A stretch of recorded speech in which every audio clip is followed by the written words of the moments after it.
JSAM ministries வழங்கும் வேதமும் குறளும்.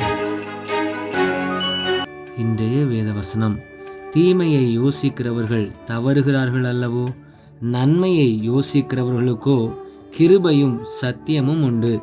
குறள் இப்படியாய் சொல்லுகிறது: குற்றம் இலனாய் குடி செய்து வாழ்வானை சுற்றமா சுற்றும் உலகு.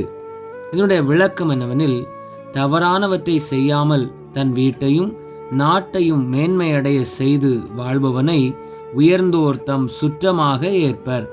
வேதவசனத்தில் அப்போஸ்தலனாகிய பவுல் இப்படியாய் சொல்லுகிறார்: நான் தேவனுக்கும் மனுஷருக்கும் முன்பாக எப்பொழுதும் குற்றமற்ற மனசாட்சியை உடையவனாயிருக்க பிரயாசப்படுகிறேன். சிந்தனைக்கு: சமாதானத்தின் தேவன்தாமே உங்களை முற்றிலும் பரிசுத்தமாக்குவாராக.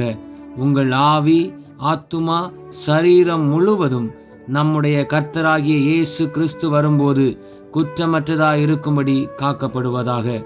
ஜெபிப்போம். அன்பின் பரலோக பிதாவே, இந்த நாளுக்காக உமக்கு நன்றி.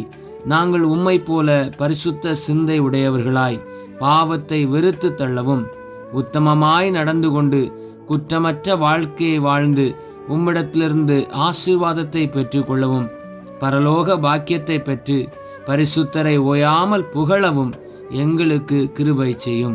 இயேசுவின் நாமத்தில் பிதாவே, ஆமேன். இந்த நாள் இனிய நாளாக அமைய வாழ்த்துக்கள். கர்த்தர் உங்களை ஆசீர்வதிப்பாராக. ஆமேன்.